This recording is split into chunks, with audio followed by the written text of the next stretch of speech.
Hey, what's going on, guys? It's Lennon from Baseball Alum Group. In this video, we're going to be talking about the rocker drill, and specifically how we've gone about altering it and the way that we cue with our athletes to facilitate what we're looking for in this drill.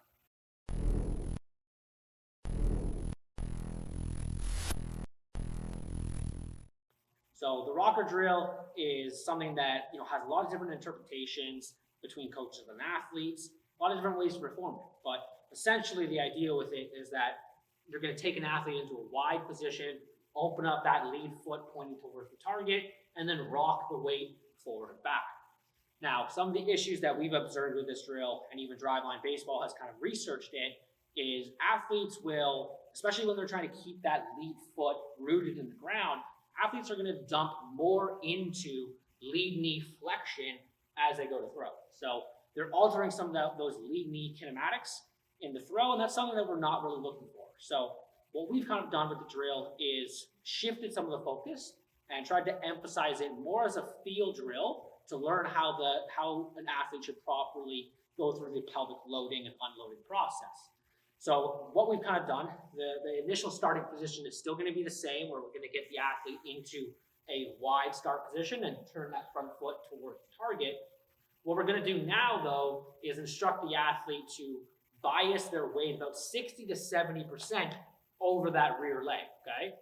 As we're finding that comfortable starting position, we're also talking to the athlete about finding a subtle hinge position that are going to feel strong and loaded. So we're shifting some of that weight back into the rear heel, okay? And imagining that if I put a barbell on my back here, that I would be able to support the weight, okay? If you see an athlete that's biasing their weight a lot more to the toe, and you were to imagine that you threw a barbell on them, probably wouldn't have the same comfortable loaded type feeling where they can support the weight, okay? So that's one way to communicate how we're trying to find that start position.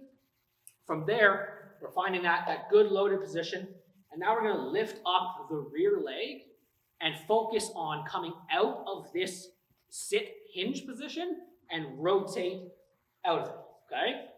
Thinking of it as kind of a rotational drive towards the target, where we're still trying to feel myself slightly rotate and push towards the target through rotation, but not doing it as a move where we're driving into hip extension and almost jumping off that rear foot. We're really trying to emphasize here how the rear hip internally rotates to then drive pelvic rotation, okay? A helpful cue that I've learned from Casey down at Kinetic Pro Performance, he actually instructs his athletes in the follow-through of the throw to really focus on rolling the foot on the ground, almost dragging the pinky toe through the ground. That's something that you can do to help facilitate that full pelvic rotation through that rear hip. So that's a cue that I like to use with athletes when they're first learning the drill and try to feel themselves stay rooted into the ground with that back foot as long as they can and focus just on purely rotating through with that rear leg, okay? It should look something like this.